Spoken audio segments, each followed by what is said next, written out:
नमस्कार मित्रांनो, mini log 3मध्ये आपलं स्वागत आहे. मित्रांनो, आपल्या गावामध्ये राधाकृष्णाची पालखी आणि 7 वाजले. दुसऱ्या दिवशी 7 वाजले. पालखी देवळात पोचली आणि निघालो डायरेक्ट काशीतला शर्यती बघायला. काशीतला पोचल्यावर पहिलंच दिसला अभियंताचं बैल. मित्रांनो, आत्ताच नवीन खरेदी झाली अभियंताची.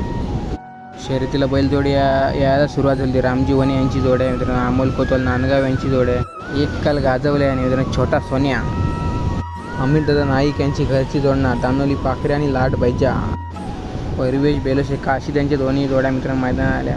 छब्या आणि चिमण्या आणि हरण्या आणि पाखऱ्या. मित्रांनो, आपल्या मित्राच्या जोडीनं क्वार्टर फायनलला 1 नंबर केला. बॅड पॅच होता पण जिद्द सोडली नाही आणि बैलांनी करून दाखवला. सर्वेश देवकर बारशिव यांचा बाबू आणि सोन्या. सेमीफायनलला लास्ट गाडी सुटून पण द्वितीय क्रमांकाला. नाद नाही करायचा कन्या दादाचा. फायनलला प्रथम क्रमांकाला आमदार महेंद्रसिंह दलवे यांचा सर्जा आणि राजा.